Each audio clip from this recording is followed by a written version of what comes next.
guys. This is going to be fun. We're going to make something happen. We're going to make something work. Hello. Okay, let's see.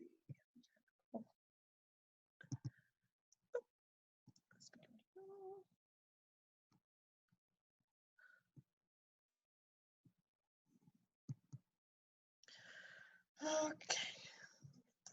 Let's turn.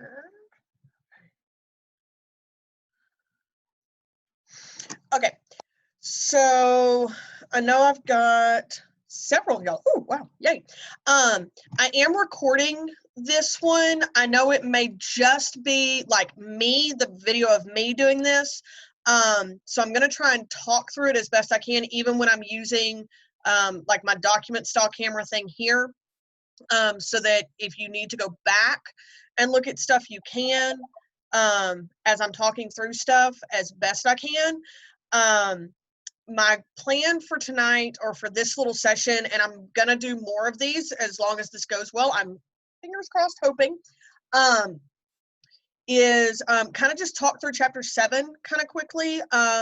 A question came up in the discussion post: do you have to worry about sections 5 and 6? The answer is no. We only have to focus on sections 1 through 4, and for the other chapters that we have coming up, I would focus on the sections, because I know there will be video sections for like every section of the chapter, but you only need to focus on the ones that I have listed in the examples packets or listed in the PowerPoint.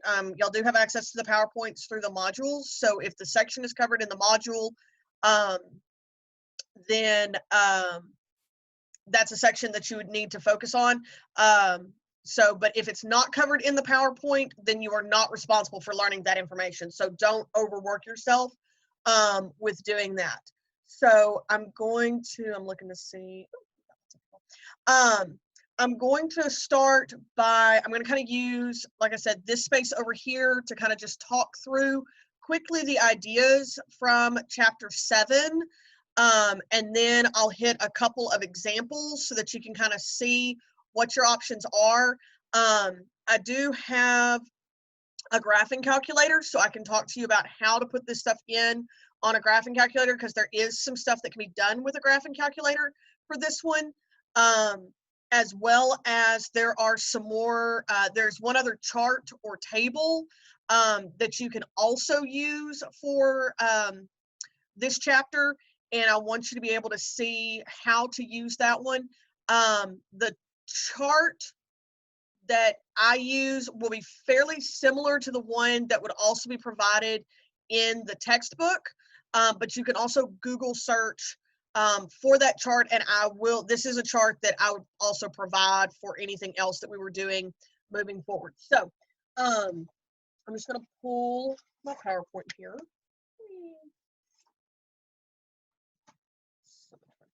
Okay, so, and I realize I don't have real great Zoom capacity here, but just kind of talking through, let's see if my camera will focus a little better here. All right, there it goes. So this is in chapter 6, which we did before we went on break. We did all of the, we did like the binomial distribution, which was discrete. We knew exactly how many items there were in a list. With this chapter, which is the normal bell curve, we're going back to that idea of continuous, where I can have all of the decimal values in between as we're processing through. We have dealt with the normal curve before, way back when we did the empirical rule, that 68, 95, all or almost all discussion about when we did standard deviations and the means. That's where this comes from when we're processing through. So the idea is that we have a graph picture that's going to describe the shape of our distribution, and the concept here is that if we could zoom in really, really close on these graphs, we would still see the same bar graph looking type things that were happening before. We just got so many individual little bars, because we'll have something for 1 and 0.01 and 0.02 and 0.03 all the way forward, that it winds up blending into one of these nice pretty little shapes, okay? Now, one of the things that we then worry about, and one of the primary connections that needs to be made inside of this chapter, is the idea that for every probability curve, the area underneath this curve is 1. We also know that when we add up all of our probabilities, it's also 1. So the concept here is, if I want to figure out what the probability is that I get, say, this particular shaded region that they're showing, if I can figure out the area of that, then that's also the probability. Think of it kind of like a bullseye. If we've got a big bullseye that has all of the rings on it, and the total area of that bullseye is 1, and I shade part of it, let's say that very, very center circle, if that is, the area of that is 0.25, then I assume that I have a 25% chance of hitting that spot, because the whole thing was 1 and the little bitty spot was 0.25. So I've got 0.25 out of 1, or a 25% chance. If that small circle had an area of 0.1, then I would only have a 10% chance of hitting that bullseye. So it's the same type of concept when we're talking about the bell curves here when we do this, okay? So there are 2 interpretations that they do when you shift from the bell curve into the larger population. The first one is that this is, whatever this probability is, whatever we calculate it out to be, that probability is the chance of a single individual having whatever that is. So for example, if this bell curve, and I don't know what this particular bell curve is talking about, and it doesn't really matter, if this bell curve was talking about number of hours that a student was taking, and we figured out that this shaded region was 0.27, then, and this is between 17 and 19 hours, then there is, for example, Jessica would have a 0.27% chance that she is taking between 17 and 19 hours. Now, I can also, the second interpretation is, my stats class as a whole, there is a 27% chance that all of my students, or 27% of my students, are taking between 17 and 19 hours. So one interpretation is the percentage or the probability chance that an individual has whatever the characteristic is that we're looking for. So we could do number of pets that somebody owns. If there's a 30% chance that we figure out that it's 2 or less pets, then there is, if I go pick up and talk to Susie that walks down the road, there's a 30% chance that she has 2 or less pets. As the full interpretation for the whole grouping, there is a 30% chance, or there is 30% of residents of Tyler that own 2 or less pets. So one is a single interpretation for an individual. The other is the percentage of the population that has whatever that characteristic is. So I'm going to move over.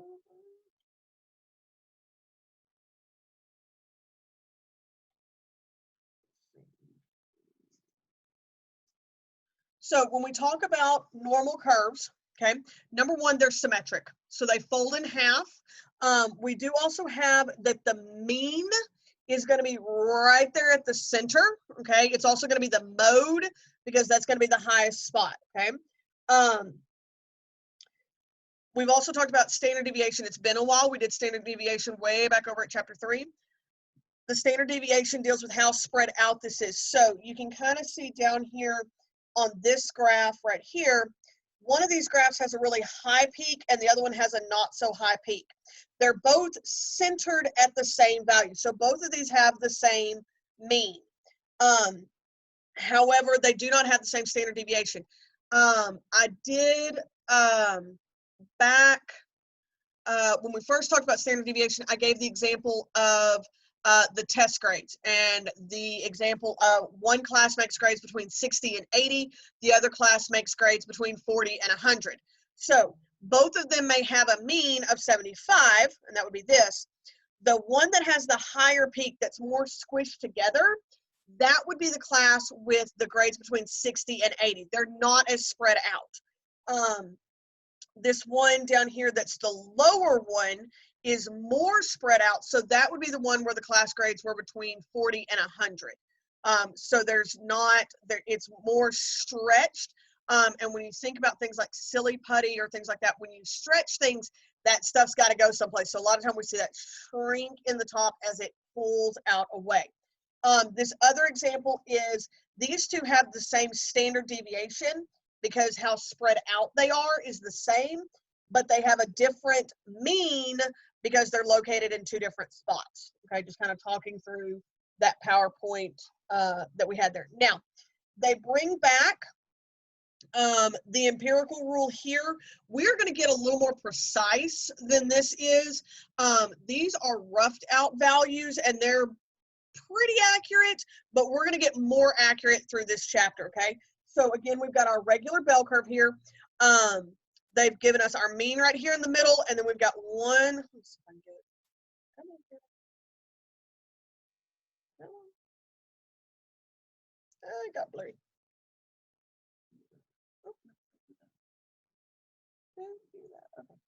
Okay, there it goes. Good. Something's beeping at me. Okay. And then if we go one standard deviation below and one standard deviation up, that was 68%. If we go 1, 2 below and 2 above, that was 95%. And then if we went 3 below to 3 above, that was our all or almost all. The actual number is 99.7, but it is all or almost all. Now, as we're talking, we're going to start with what they call the standard.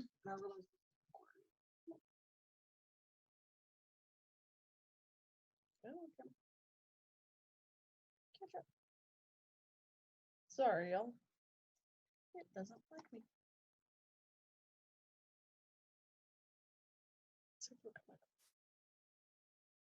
No. Okay. I'll try anyways. For the standard normal curve, this may be easier for me to switch this way. Okay. So try to do this.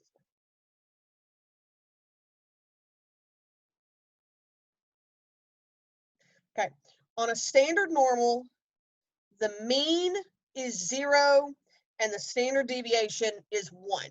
So when we look at that bell curve, this is centered at 0, and that's going to be at 1, 2, and then 3, and then we'd have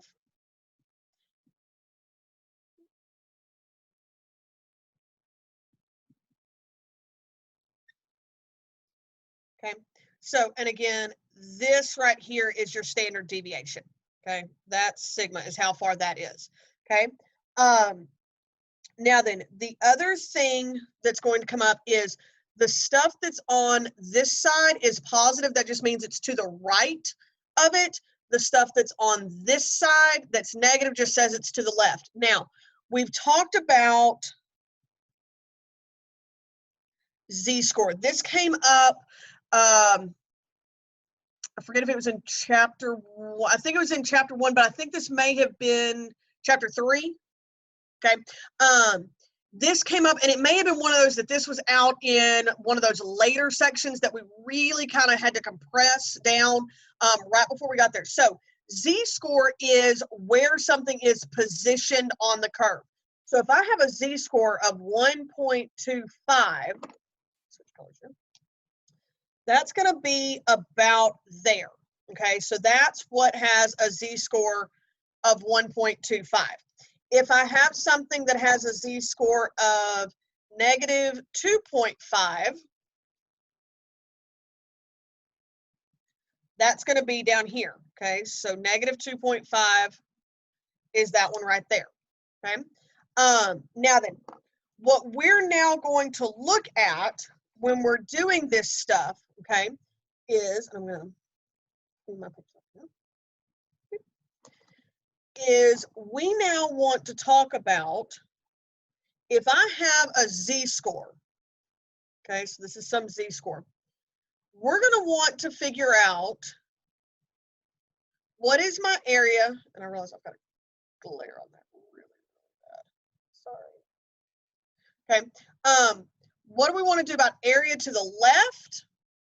We're also going to look at, sorry, area to the right. We're also going to wind up doing, if they give me 2 z-scores, I'm going to look at this in between. We may also look at outside edges. Okay, so there's kind of 3, 4-ish scenarios that are going to come up as we process into this. Okay, so now then, first off, okay, and we're going to look at, okay, I'm going to look at a couple of examples real quick here that I've got in, and again, guys, I've got worksheets. These you have the blank versions. You also have my keyed versions. They are all uploaded in Canvas. But just kind of talking through what we've got here, and I'm going to try and recreate this as best I can. Okay. So we've got a curve here. They tell us that this is 0.68. This is 0.27, and then they don't tell us out here. This is 2.6, 3.4, and 3.8 here, and then we've got 4.2 all the way out here. They ask, what's the probability that we are between 3.4 and 4.8? So they basically want this section, okay? And since they tell us that that is 0.27, it's going to be 0.27 as our answer. They ask, what is the probability that it's going to be, the next one asks for greater than 3.8, okay? So they're wanting this tail up here. If we take 0.68 and we add 0.27, we get 0.95. Oops, sorry, I'm out of frame. There we go. Okay, which means this side over here is our 0.95. So this section is 1 minus 0.95, which is going to be 0.05. Okay, so that's how those first two came up. Now, the next thing that I'm going to show you guys is how to do the stuff with a calculator and the charts. Okay, and you'll have to bear with me because I've got lots of stuff here. And please let me know if I'm going like a little too quickly or I need to slow down or re-say something, because I'm going to use y'all as my guide for letting me know how we're doing on speed of stuff. Okay, now this is what is called a standard normal chart. Okay, and I'm going to turn this so that hopefully we can see a little bit better. Sorry, I'm not trying to make anybody seasick here. Okay, this is called a standard normal chart. This should be available in like the appendix section of the book. Theirs may not be exactly this one. This is one of the ones from the old book, and it's just one that I had on hand. But they are all very, very similar to each other. You can also Google a standard normal distribution chart, and it'll come up with this same chart. The way that you read this, now it's really hard to see, and I'm going to mark it on this one, but usually up here in this top graph picture, okay, they give you a bell curve, and this section over here is usually shaded in, okay?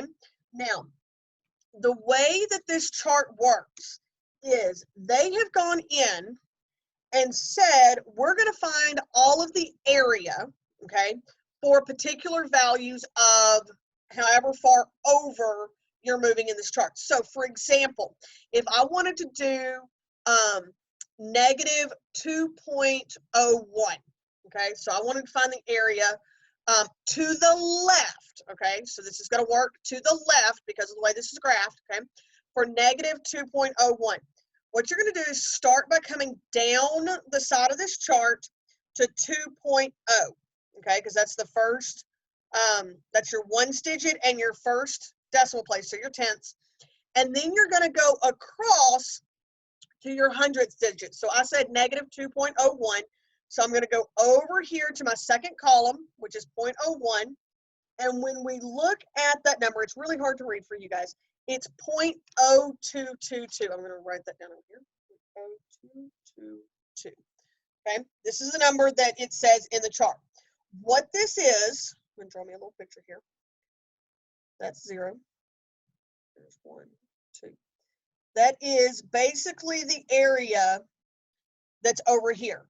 This area is what's in that shaded region, okay? Now, if you're going to look at something, okay, going back to the questions over here, okay? Number 2 asks, what is the area under the standard normal curve to the left of 1.26? Now, these charts are two-sided, so, or most of them are two-sided, or they have them all. On one side, you're going to have the negative values. On the second side of the chart, okay, is going to be the positive values. I'm going to try and zoom in here, okay? And again, one of the things, and it didn't come out really super well on my copy, but one of the things that they do generally have is the picture up here will show you that this is a shaded to the left situation, okay? So if we're going to do 1.26, I'm going to come down here on the side until I get to 1.2, okay? Then we'd go across to 0.06, okay? And we are at 8962. So our answer for that one is, oops, sorry, 8962. Okay, so that's how they came up with it. Now, let's have a discussion, okay, kind of getting the idea of how this works. Because the next one that they ask us to do on the homework, or on the examples, sorry, that they asked us to do, is they ask us to do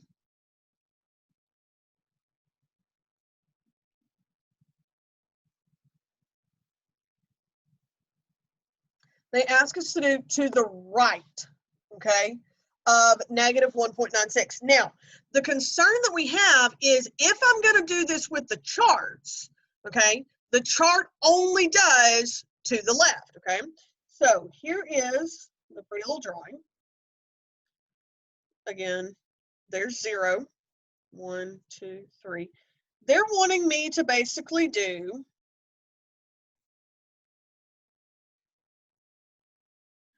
this part over here that's colored, okay? Set up here. Okay, now the concern is the chart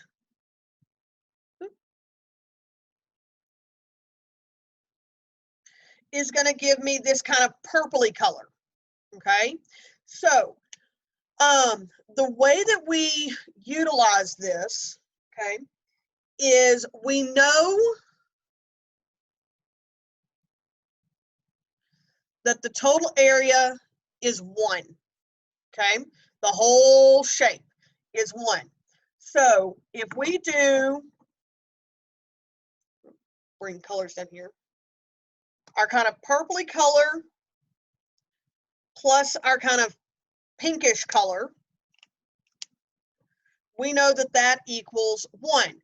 So if I want the pink color, then we're going to use the idea of subtraction. So I'm going to do 1 minus my purple color. So I'm basically going to subtract the purple over to the other side, and that's going to give me the pink color. Okay, hopefully everybody follows the idea of how to do a to the right problem, that it's going to be a 1 minus whatever the chart says. And again, this is if you're using the charts. I am going to show you here in just a second how to do some other options. I just kind of want to get everything handled. So if we go to chart, okay, I'm just going to do this really quickly. Negative 1.9. Come on, turn camera. Okay, there we go. Negative 1.9. And then I'm going to go over to 6. I am at 0.025. Okay. Sorry.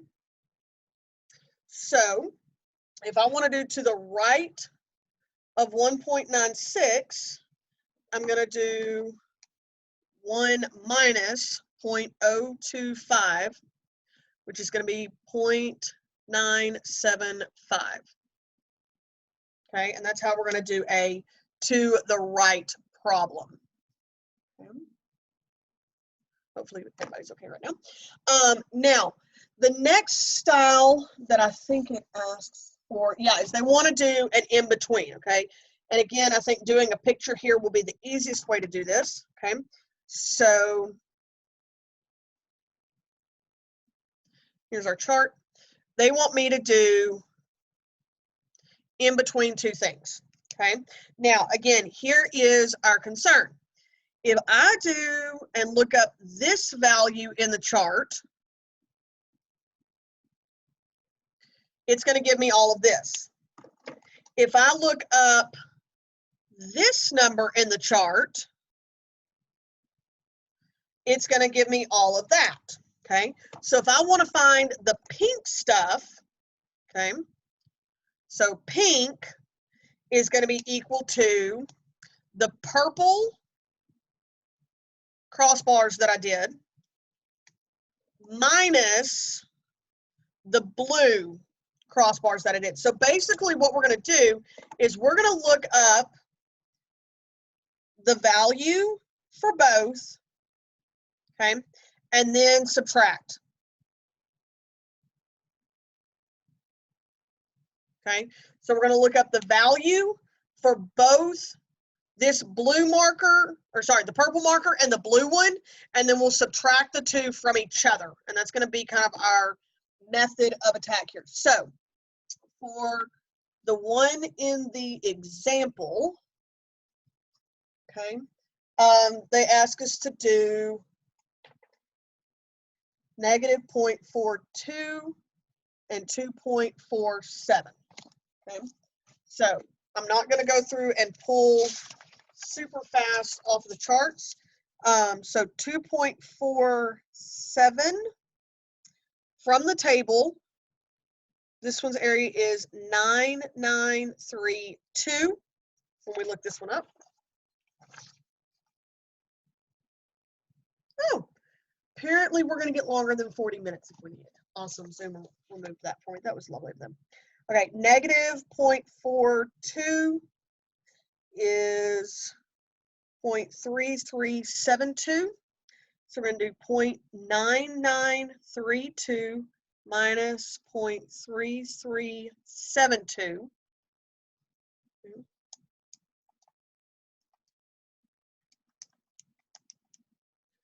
We have 0.656.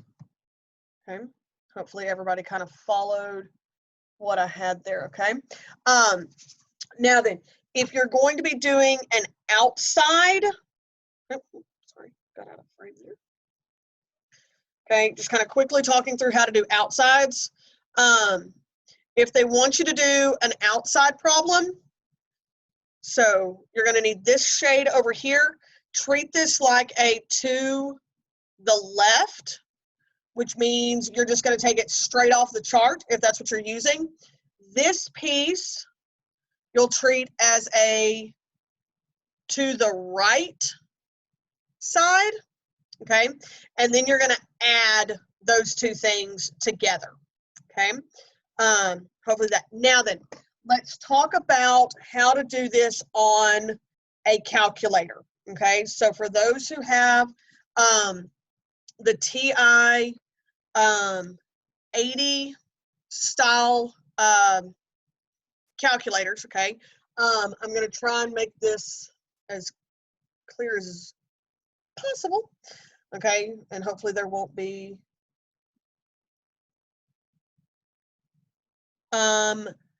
yes, Jessica. So if they ask you to do a to the right question, you will do 1 minus whatever the chart gives you. Okay. The only other time you do subtraction is if you're doing the in-between problems where you would look up the higher value and the lower value after you've gotten their numbers from the chart. Don't subtract them before. Okay, so you're not going to actually subtract the z-scores. You'll look up both values in the chart and then subtract those two values. Okay, so if you have the TI-80 series, okay, what you're going to do is you're going to do second, and hopefully my video does not freeze on me. So you're going to do second and then bars. Okay, this is the same menu that we went into when we did the binomial stuff a little bit earlier in one of the earlier chapters. And for this one, you're going to be picking option number 2. You want to pick normal CDF. Okay, so we actually want it to run, so I'm going to do 2. Now then, the way that this normal CDF works is you have to give it a low side, a high side, and then a mean and a standard deviation. Now, again, if you're working on a standard normal, then the mean and the standard deviation are going to be 0 and 1, which are already in here. If your calculator does not bring up this menu, okay, like you press normal CDF and it just comes up on your screen, it says normal CDF. I'm going to write down on my board here in just a second the stuff you have to put in to make this happen, okay? So what you have to do is so let's go back and say you were doing a to the left problem, okay?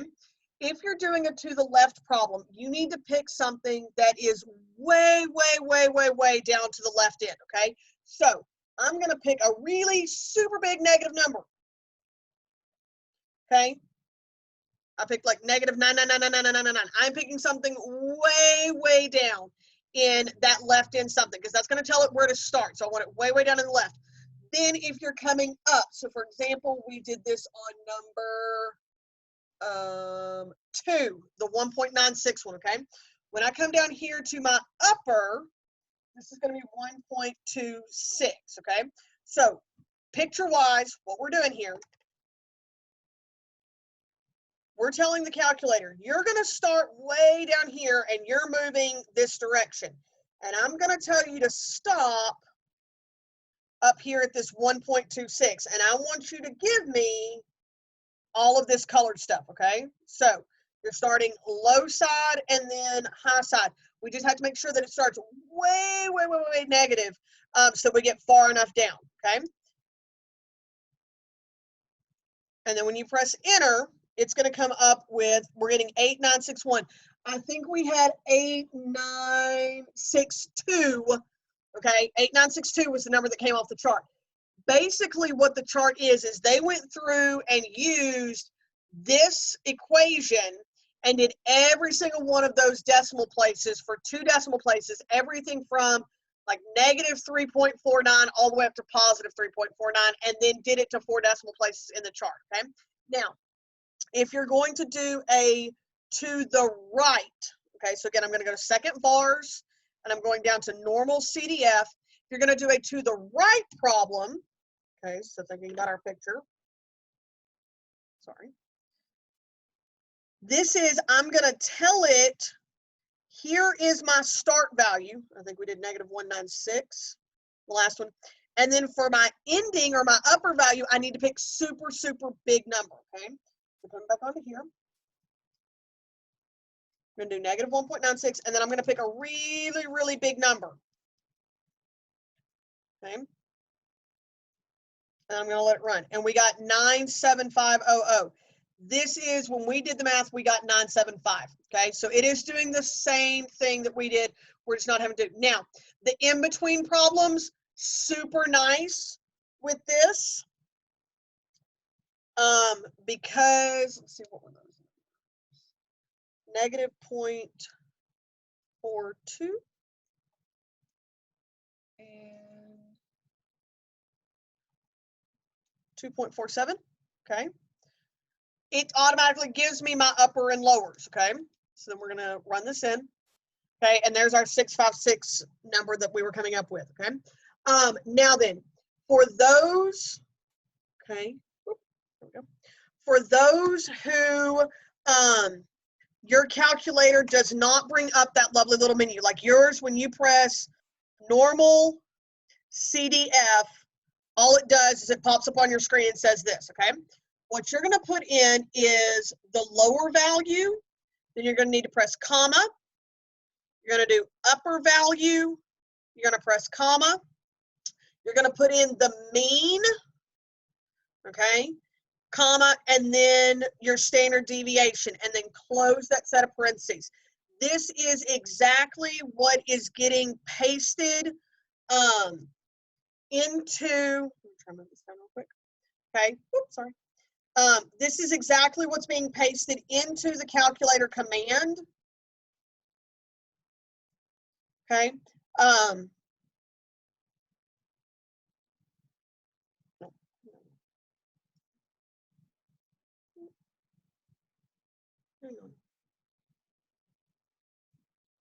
Okay. So right before this, back up. It's coming up and saying normal CDF. There is our lower value, comma, the upper value, comma, the mean, and the standard deviation, okay? So if your calculator does not have the little menu like what mine had, this is the order of stuff that is being put in onto your calculator to make that happen. Okay, so I personally do not care whether you use the tables or if you use the calculator. That is your personal preference. I will have, as far as looking forward, and I know we're still kind of up in the air about how is this whole thing going to work with us being out and extended times and whatever else. When we do get to a test, I will try and provide as best I can, as long as we're in paper copy. I will provide the charts and tables to you. Oh, sorry, not really bright. I will provide the charts and tables to you, and then the calculator, of course, same gig as anything else we would have beforehand. And like I said, you should have access to that chart. The one I particularly have has 4 decimal places on all of its stuff. And also similarly, so some charts may have 3 decimal places. Some of them. Now, the other question that comes up is sometimes you may get a Z-score that is not on your chart or table. What I always tell is if you're using something that is smaller than the negative number that is on the chart, and most of the charts go down to like negative 3.49, negative 3.5, something like that. If you are going past that, I generally use the number 0.0001. Okay, usually the last number on the chart is like 0.0002. I go 1 digit smaller than that. Okay, if you are going higher than whatever the table allows, okay, so if you're going past positive 3.49, I use 0.9999. I think the last one on the chart is like 0.9998. So I go a little bit higher than what that one allows for that, okay? So for the stuff for the rest of section 7.1, we've kind of handled all of that. It was just doing a lot more of these to the left, to the right, in betweens and stuff like that. Now, one of the other things that they do ask us to do, okay, is some work backwards stuff. Okay, so let's talk about how to do some of these work backwards style problems.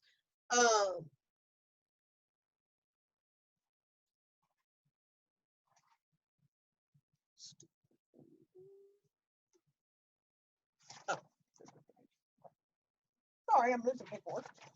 Okay.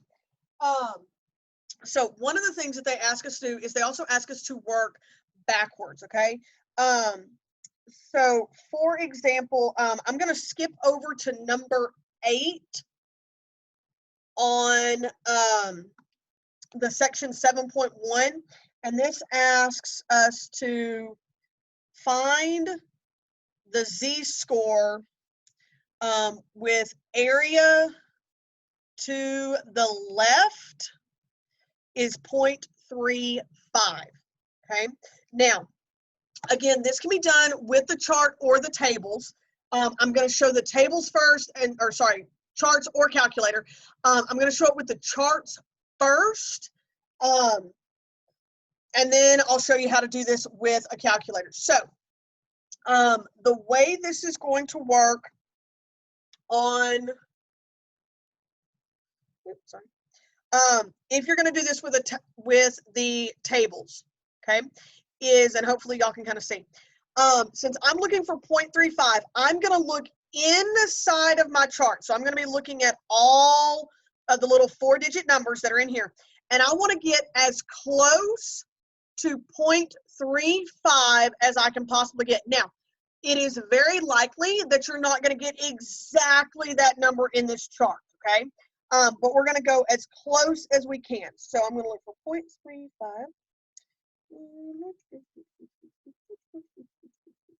Okay, so right down here, sorry, I'm trying to see this one. I have 0.3483, and I have 3520. Now, the general rule is we pick whichever one is closest. It's kind of the lesser of the evils. So I would be picking this 0.3483, even though it's under. It's only under by 17. The 3520 is over by 20, okay? And what you're going to do is you're going to read this back out of the chart. So first off, the last digit for my z-score is going to be this 0.09. So looking over here to my thing, I'm going to have point something 9. Okay, so my second digit is a 9. Now, going back to that same spot on here, I'm going to trace back across until I'm back over here at the front, and I'm at negative 0.3. So adding that into this, my z-score is going to be this negative 0.39. Okay, and that's as close as I can get. Now, the other one that was the 0.3520, okay, and so this was the one that had the 3483 value, okay. The 3520 one was very, very close. It was the negative 0.38, okay.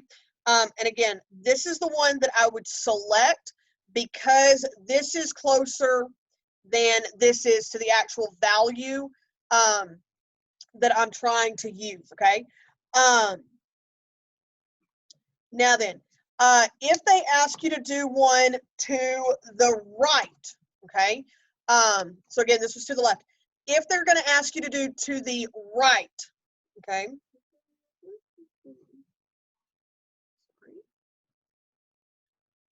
Okay. If they're doing to the right and the area, sorry, is 0.32, I'm going to do the same thing that I did with the z-score. I'm going to do 1 minus 0.32, 0.68. This is now the left side stuff. So then when I go to my chart, helpful hint, half, anything over half is going to be on the positive stuff. So now I would go into my table, and I'm going to get as close to 0.68 as I can. For this one, sorry, I've got, trying to get out of the shadow. Okay. I have 6808. Okay. So again, you can kind of see that my second digit is going to be 7. And then if I come back across to the front, I'm at 0.04. So this one would be the z-score, sorry, would be 0.47. Okay. And you can always double check yourself. Okay. by plugging this back in. Now, if you're looking at how to do this in the calculator, the return for me. Okay, so on the calculator, okay, first off, calculator only does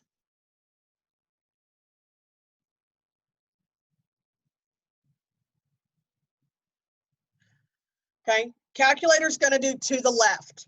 Okay, so kind of the same way that the table does. So if you're having any like that's to the right or anything like that, then you're going to have to sort that out. So now, where this is going to be done, okay, I'm going to pull my setup here again. You're going to go back in. Okay, again, we're going to do second and vars. Okay, so we're back in this one. There it is. Okay, and this time we're picking option 3, this INV norm. Okay, so we're going to pick INV norm, and basically what it asks you to do, or sorry, I picked the wrong one.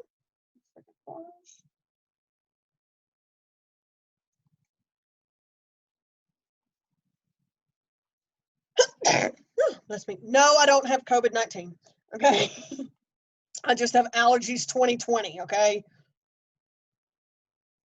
Okay, so INV norm. They're going to ask you to do the area, and again with the mean and the standard deviation. So for example, on that number 8, I'm going to put that 0.35, and again the mean and the standard deviation is the same that we've been doing. And there is that negative 0.385. We had said negative 0.39 when we did that one, okay? Yes, calculator and table both do to the left. Okay, as their default, the calculate on this INV norm, they both do to the left when they're processing. So again, if you're going to do a to the right problem, you're going to have to subtract from 1 first and then process. Now then, again, just so that for my ones who you may not have the update on your calculator, when you pick INV norm, okay, what you're going to put in is the area amount that you want. That's going to be a decimal, your mean, and your standard deviation. Okay, so if you are doing INV norm, okay, and you do not have the little table that comes up nice and pretty, then it is going to be the area in decimal that you're looking for. And again, that's going to be to the left, the mean, and then the standard deviation. Okay. Now then, if the only other version of this that I have seen done that may come up is they will ask you to do something where they want like the middle is something like, I think we have one on number 7, 0.82. Okay, so let's think about this. When they do this type, okay, they are saying the middle section is 0.82. So if I do 1 minus 0.82, I get 0.18. Okay, hopefully everybody's in agreement with me for that. Trying to get my camera going here. Okay, now if we divide this by 2, we get 0.09. That is the amount, because again, we're keeping, sorry, I've got glare on that again. Trying to get stuff out of. Okay, so the 2 halves are 0.09. Is that too dark? It looks really dark to me, but it looks okay. Okay, now then, what you're now going to do is in a table, okay, or the INV norm thing, you would find 0.09, okay, or as close to it. The number for that, when you look it up either in the table or the chart, is negative 1.34. Now, because it is the middle, this mirror images itself onto the upper side, and we've got 1.34. Okay, so if it's doing the middle chunk, the middle whatever percentage, it's going to be the same number value, top and bottom. The bottom one's just going to be the negative version, and you're going to look up that bottom number or find it first and then flip it into the top end. And they will not ask you to do any other like shape shifted stuff, okay? And by that I mean they won't do anything where they're like from here to way out here, this is like 70%, okay? If they're gonna do something, they're going to center it, and you'd be doing like the middle 70%, okay? Or the middle 62%, or whatever it is, okay? And again, the key to that is subtract it from 1 to figure out how much is left on your outside edges, okay? So whatever this is, if they want you to do this in here, do 1 minus whatever the shading is, and then take whatever that amount is and divide it in half. That's going to give you how much is in each end so that you can then look that up in reverse, okay? So hopefully that makes a little bit of sense. Now, the only thing that is getting tacked on for section 7.2 is they're going to start to do this stuff in word problem type of setup. So the formula you need to know is your z-score formula, which is x minus the mean over your standard deviation, okay? So first off, if we look at like the first example in section 7.2 or the first example problem, they tell us that the mean is 58, the standard deviation is 20, and x is 70. Guys, we're just setting this up.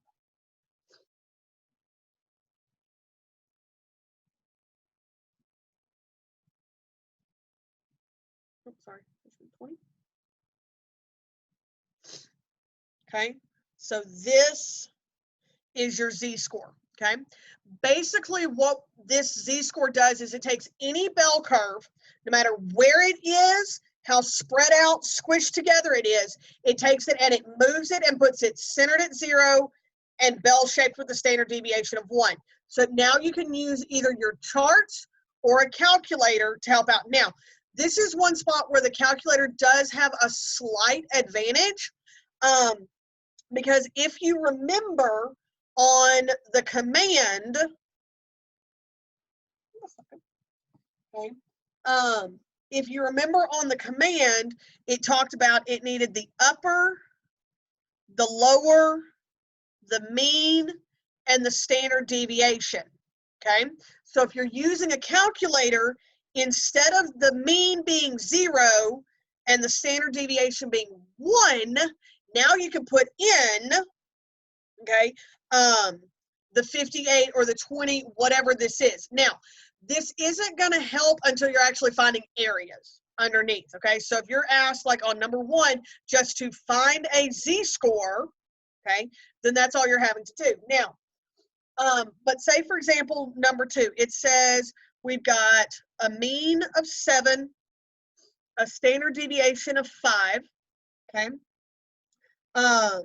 And they ask what proportion is less than 19, okay? This is X, and then we think about it. Less than, if we think about a pretty picture, less than is this way. So this is now a to the left. This is a to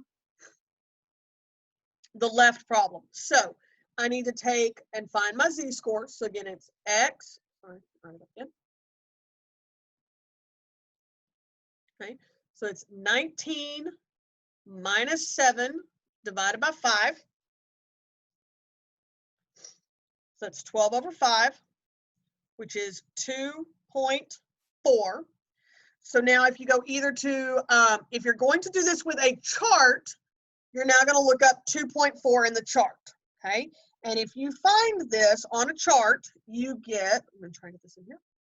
0.9918. If you put this on a calculator, okay, you would have, I'll put it up here, normal CDF.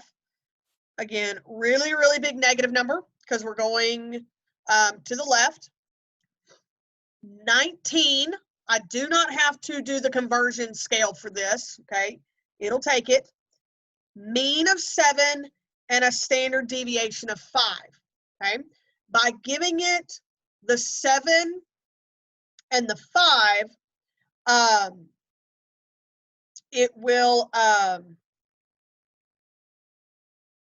do the z-score. It's basically going to do the z-score calculations for you inside of the calculator instead of you having to do this by hand, okay?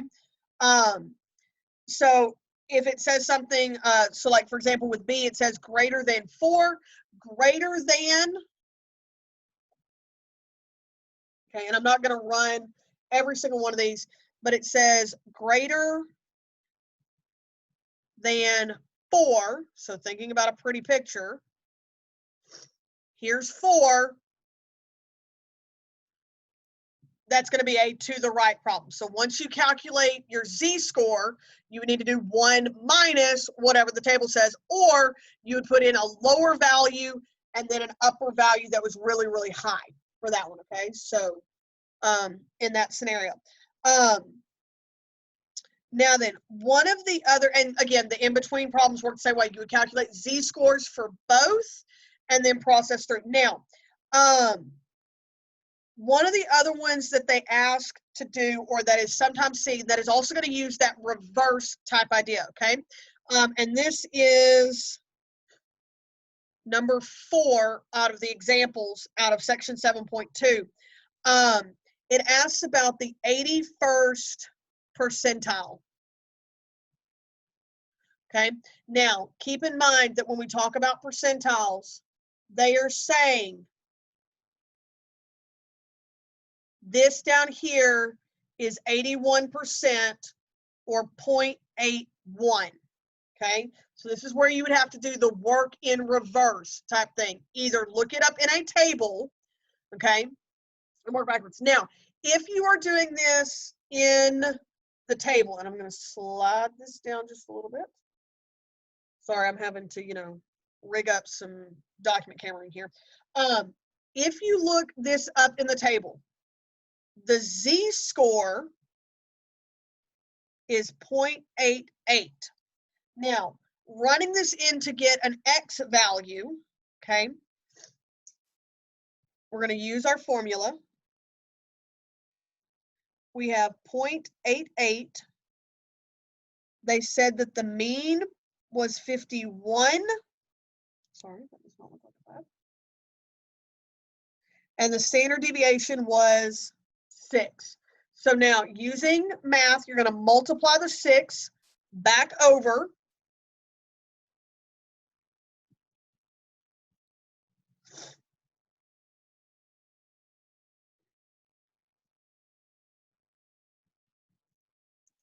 And then add 51.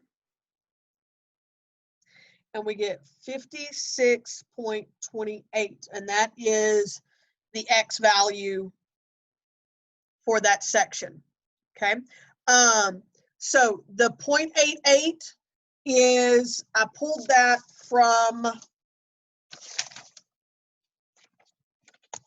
that would have come off of the charts. Okay, so I would have done as close to 0.81 as we could get. Oh, my color's back over here.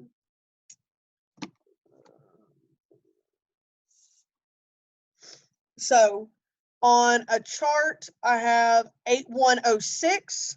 So it's 0.08 is the back part, and then we were on 0.8. Now, you can also, okay, use that INV norm, okay?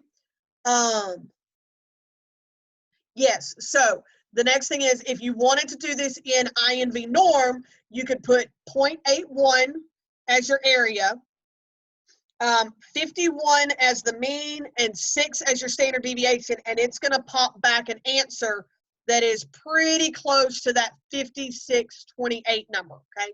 So again, this is where having the calculator and allowing it to take the mean and the standard deviation from you as values, you're not having to do some of this other backward, back math type stuff that's going on as this is processing through, okay? So that is basically 7.2 is just application side of 7.1. They're either going to do just the straightforward to the left, to the right, in between, or outsides. You will need to do either z-scores, okay, just like plugging in x, mu, and sigma to get z-scores and then go into the tables, or use normal CDF and plug those in. Or they're going to do like this percentile type idea. Sometimes they'll ask about the top 5%, okay? They're doing top 5%. That's another kind of to the right style problem, so you'll need to subtract for that as you're processing through, okay?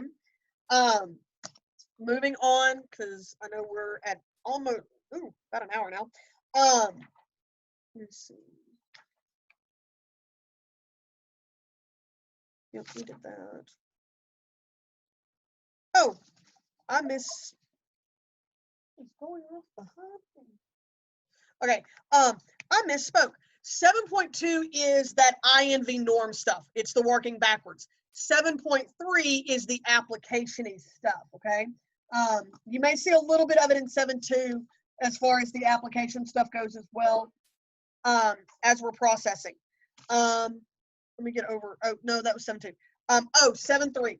Now, one of the things about 7.3, I'm sorry, I misspoke again. I was correct. 7.2 is all the application stuff. 7.3, one of the things, okay, that happens here is the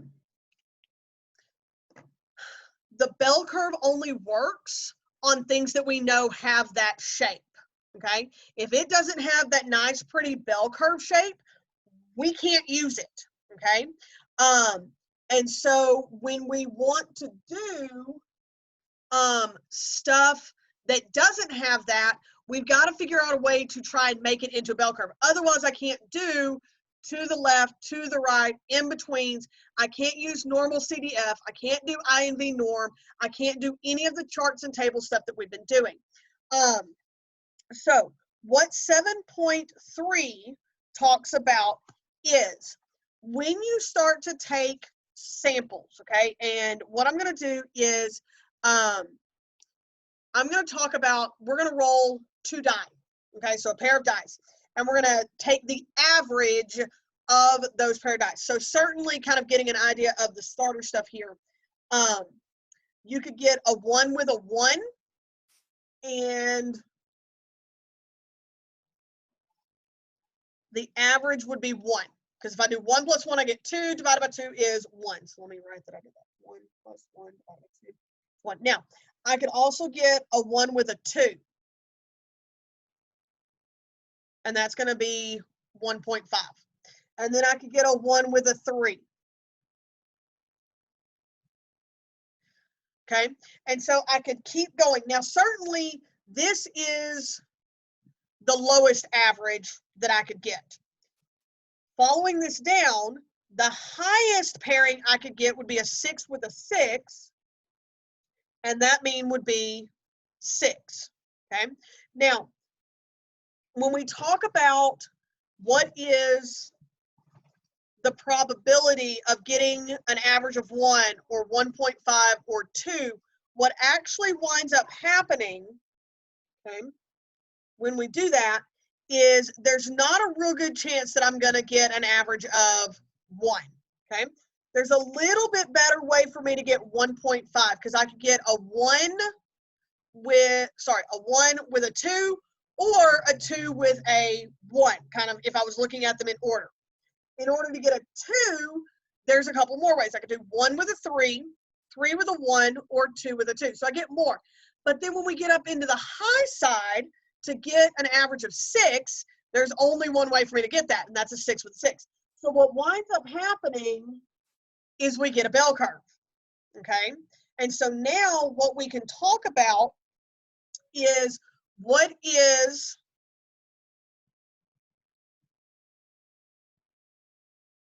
the probability that the average, okay, when we're doing the I, is less than 3.5, okay, or something like that. So now we can start asking this type of question for this. Now, the question that we have to do is, okay, we do have to make an adjustment, okay, so that we now know what is this new mean and what is that new standard deviation. What is that going to look like, okay? So when we're talking about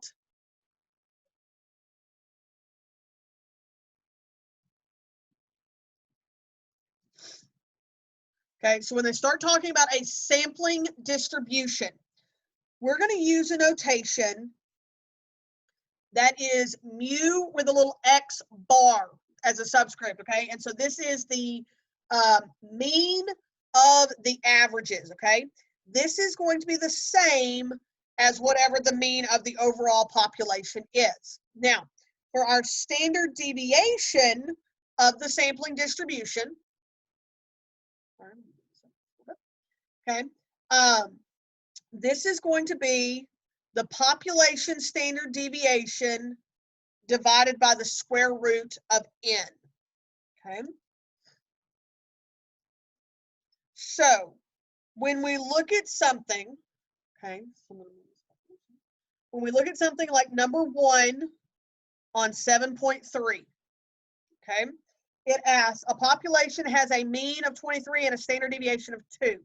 So it has mu is 23, standard deviation is 2. They say that we're going to take samples of size 25. So mu sub x bar, which is mu, is still going to be 23. Okay, so there's no math in that whatsoever. Sigma sub x bar, which is sigma over the square root of n, is going to be 2 over the square root of 25. So it's going to be 2 over 5, which is 0.4. Okay.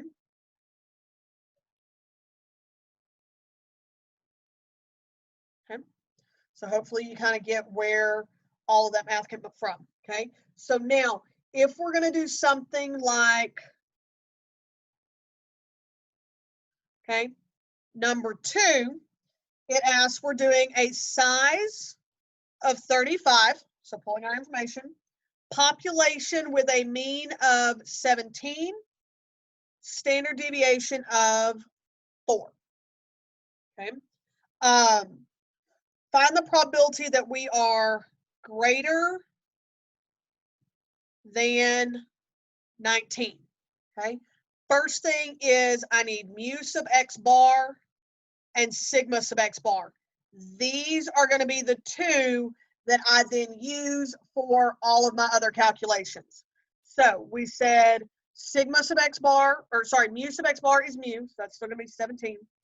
Sigma sub x bar is sigma over square root of n, so that's going to be 4 over square root of 35.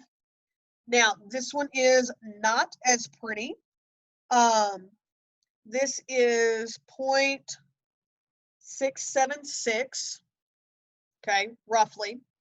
So now, greater than, okay, this is a,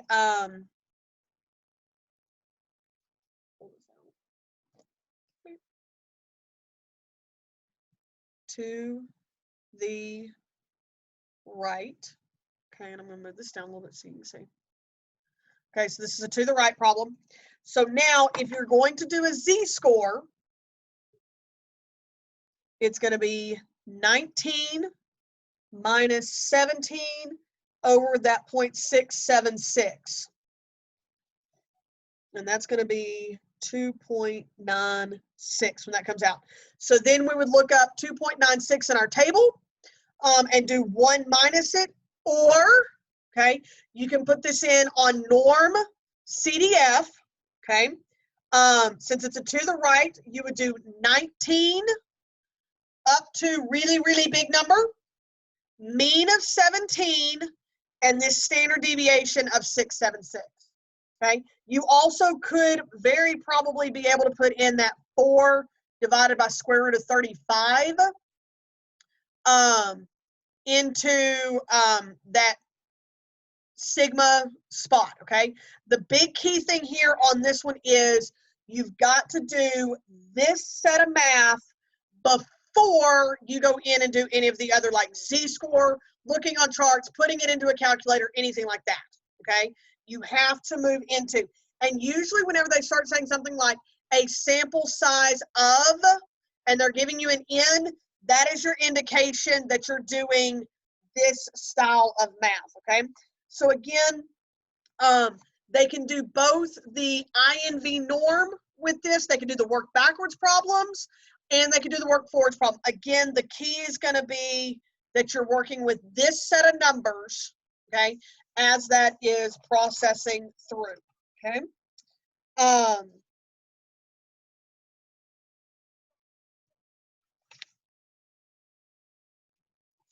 Now then, one of the other things, okay, that comes up is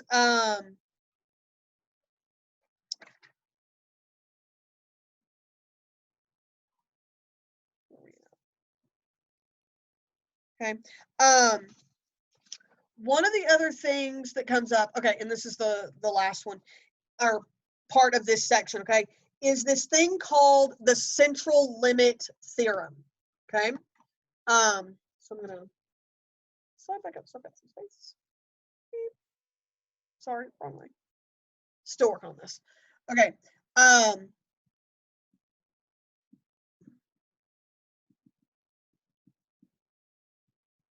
Okay. Now then, central limit theorem has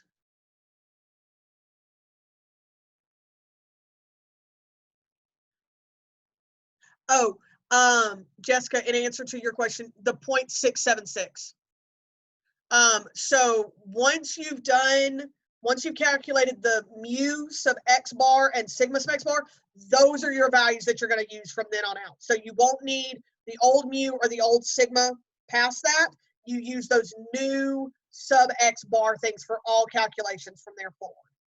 Okay, hopefully that clarifies that. Okay, now central limit theorem. This is the thing that mathematicians came up with that basically says, when do I get to say it acts like a bell curve? Okay, like what guarantees me that I can justify saying, yes, this is going to be a bell curve when this happens, okay? And they figure out that it is under two things, okay? And it's either or, okay? First option is, if it's from a normal population, any sample is normal, okay? This is almost kind of like citizenship, okay? If I am if I was born in a certain country and my parents were citizens of that country, I am by birth a citizen of that country. So if my parents were citizens of France and I was born in France, I have French citizenship, period. Okay, it is not anything that I had to work for. It's not anything I had to earn. I didn't have to meet any stipulations. I automatically get it. Okay, so because my parents had whatever the quality was, I automatically get that quality. So since my parents had French citizenship, I have French citizenship, okay, automatically because I was born there. Now, are there ways to become a French citizen if I wasn't born there? And the answer is yes, okay? If I live there long enough and I meet certain qualifications, I can become a French citizen. So if it is not from a normal population, okay, so let me move down, okay? So if the population is not normal, now, they may not say it's not normal. They may just not say, Okay, they may say, we took a sample of size 20. The mean was the population standard, or the standard deviation was. There's no mention that it's from a normal group or not, okay? So if they don't say so, I don't get to assume, okay? So if it's not normal, we need N to be greater than or equal to 30, okay? They actually say greater than, okay? So if my sample size is bigger than 30, it's automatically going to act like a bell curve. Okay, so this is kind of like if I go live in France for 30 or more years, I can apply to be a French citizen. Okay, and then I can classify myself as French. So if I'm not, because I wasn't born there, but I was there long enough, I can now become that. So if it came from a normal population, it's automatically normal. Period. End of story. It doesn't matter what size it is. It doesn't matter if it's a size of 2, a size of 5, a size of 50. It's normal. If they don't tell me, then I've got to go over 30. Now, the question comes up. What if they don't say and I'm under 30? Then I can't do anything with it. Okay? If it's not, if they don't tell me that it's a normal and I'm underneath the 30 rule, so they say something like, we pulled a sample of size 5, and they don't tell me that it's from a normal group, and they go, what's the probability that it's less than whatever? I can't answer that question, okay? Because I didn't meet one of these two qualifications, okay? So if we look at,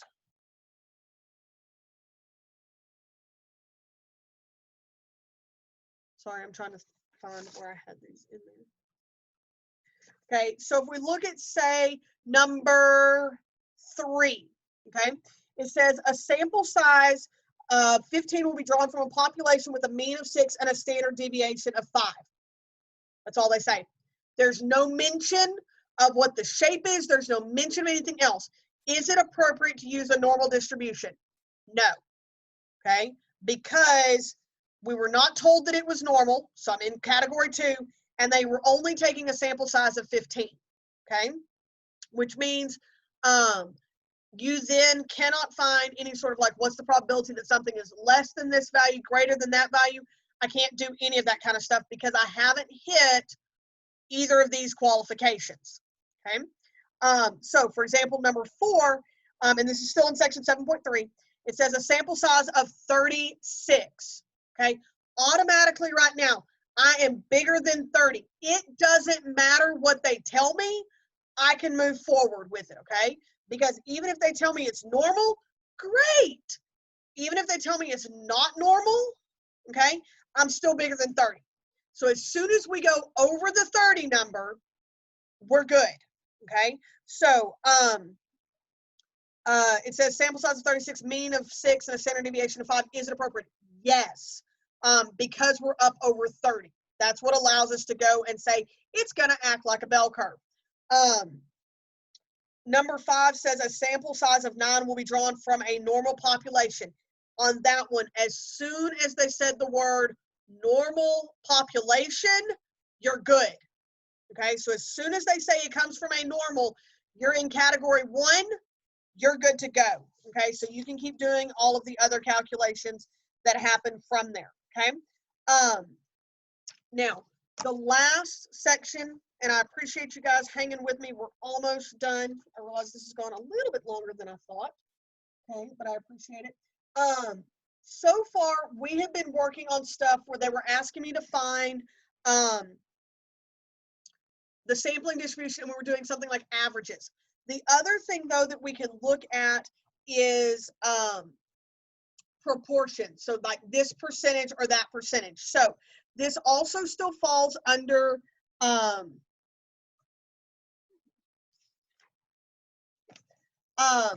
when we're talking about like central limit theorem for this, okay? One of the things that comes up is this thing called p hat, okay? P hat is the number of items that have a characteristic over the total number, okay? So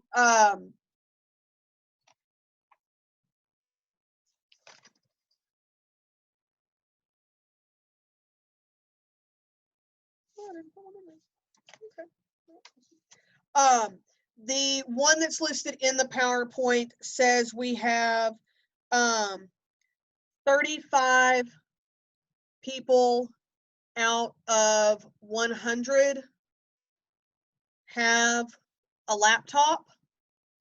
So P hat would be 35 out of 100, which would be 0.35. Okay, so if we were going to talk about P hat, which is a sample, this is a sample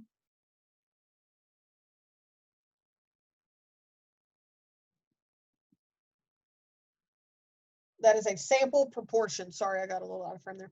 Okay, you just take the number of them that have the trait that you're looking for out of the total number, and you can either have it in fraction or you can push it out to decimal.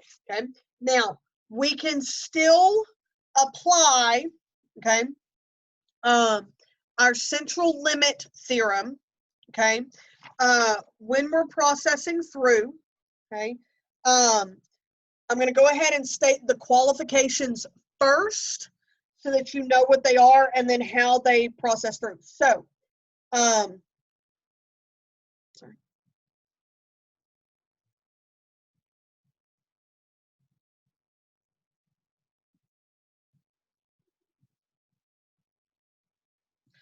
Okay, so to behave like a bell curve, N times P has to be greater than or equal to 10, and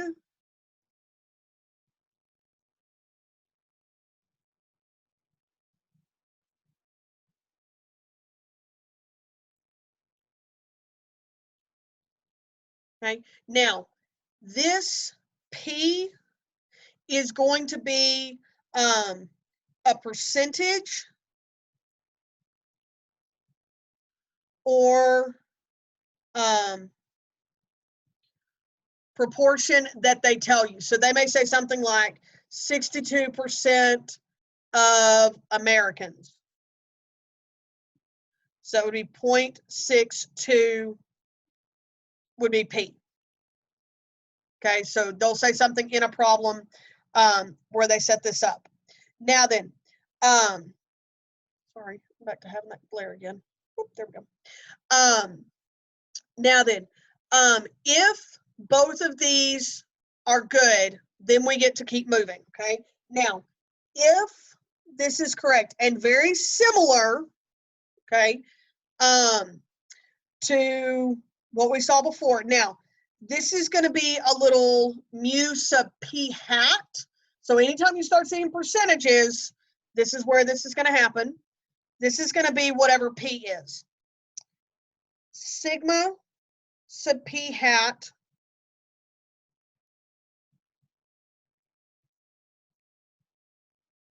okay, this formula is a little more involved, okay?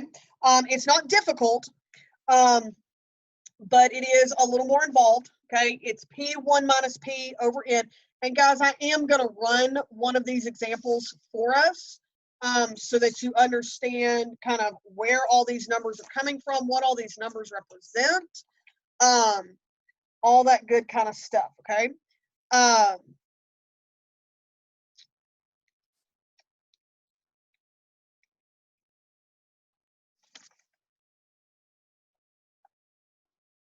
Okay, I'm going to look at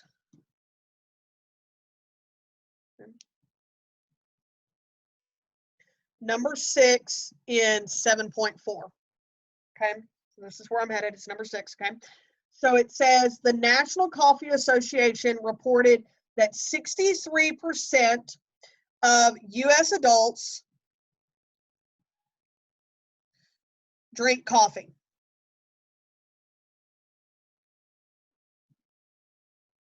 Okay, hopefully my camera will. There we go. Okay, now then, a random sample of 300 U.S. adults. Okay, now the first thing that I'm going to do is N times P. So that is now, well, before I do that, let me back up.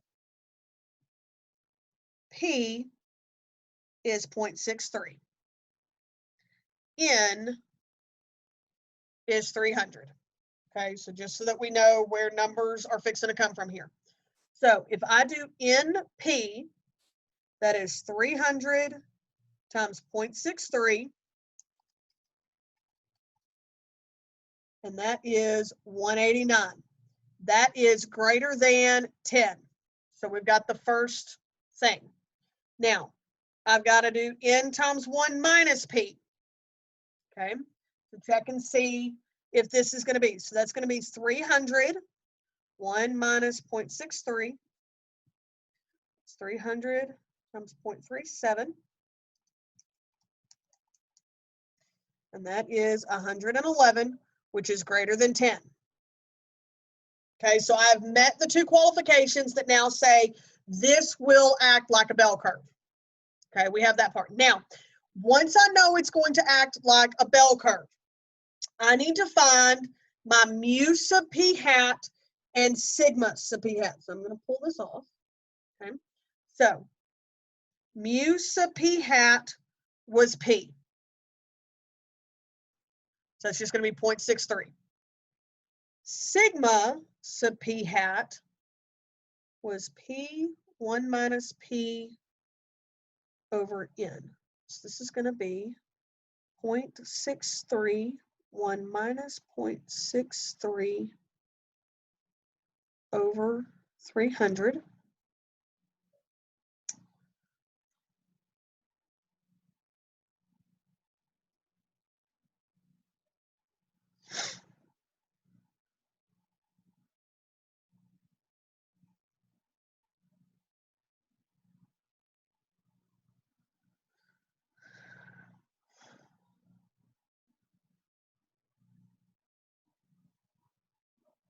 Okay.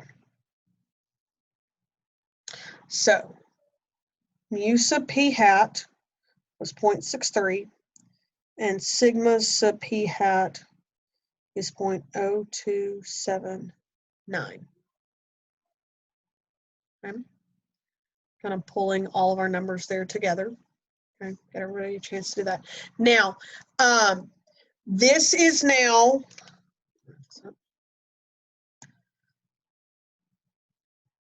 that's, oops, sorry, let me move this over just a little bit. Okay, that is the answer to part A, and that's the answer to part B on number 6. Okay, now, to do C, okay, and I'm going to get rid of this loveliness over here for us. Okay. So for part C, it says the probability that more than 68% drink. Guys, this is our X value. So thinking back to our Z-score, and again, you could use your norm CDF here, but you're going to be using these two. That's your mu and your sigma. Okay, I would do 0.68 minus 0.63 over that 0.0279.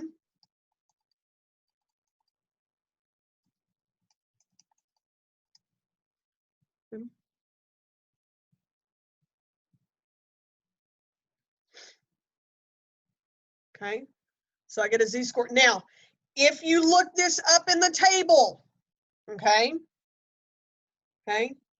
the table gives a value of 0.9633. Okay, so 1 minus, because this said more than, that is a to the right type problem.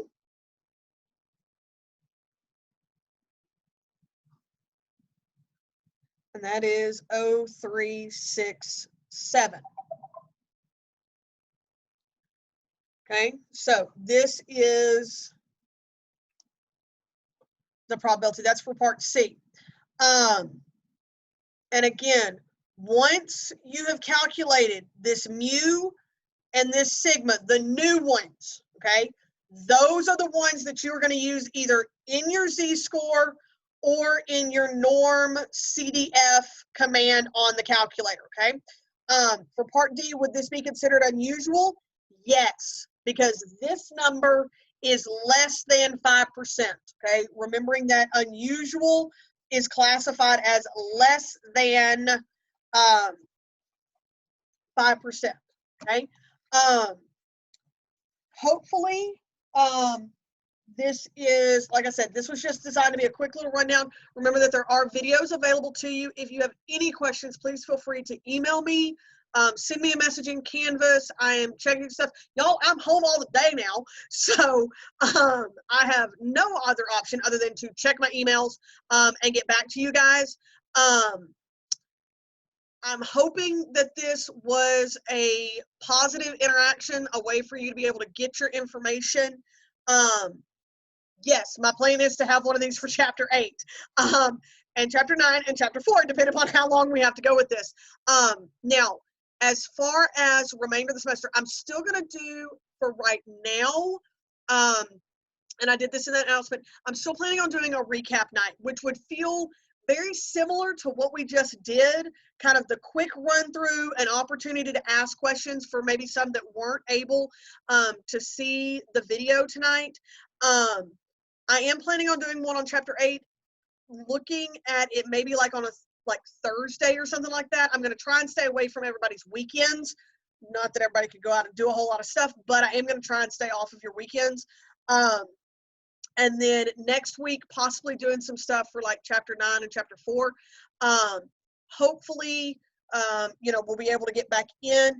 All of the homeworks are open right now, so you can kind of work at your own pace, but make sure that you do, get in there and stay on top of it with keeping that all in check, because what I don't want y'all to do is get behind on any sort of homework stuff. Utilize that Ask My Instructor. The only issue I have with tomorrow is I do have to do college algebra stuff too. So I've got another class that I've got to do some videos with them, and I meet with them on Wednesday. So that's the only reason that I'm like, that's why I'm saying Thursday. But we will, I'll post up another discussion posting that says what other day, if I can get a day that works well for everybody, then we'll certainly do one. We may also can do some stuff at a different time. I know most everybody that responded to the post said that 5 o'clock was a better time slot for them. So I'm kind of working with that 5 o'clock time frame for everybody. Like I said, I'm going to post this recording up into Canvas for anybody who, if you want to go back and look at stuff, you can. I don't know that it's going to have the whiteboard stuff. That's the only thing that it may not have in there. It may just be the audio or at least the video of me talking through. But I will answer any sort of questions I can. So hopefully this was good for everybody. We will do another one, and hope you guys have a great rest of your evening. Stay safe, stay healthy. I look forward to seeing everybody back in a couple of weeks. So I'll see you guys later.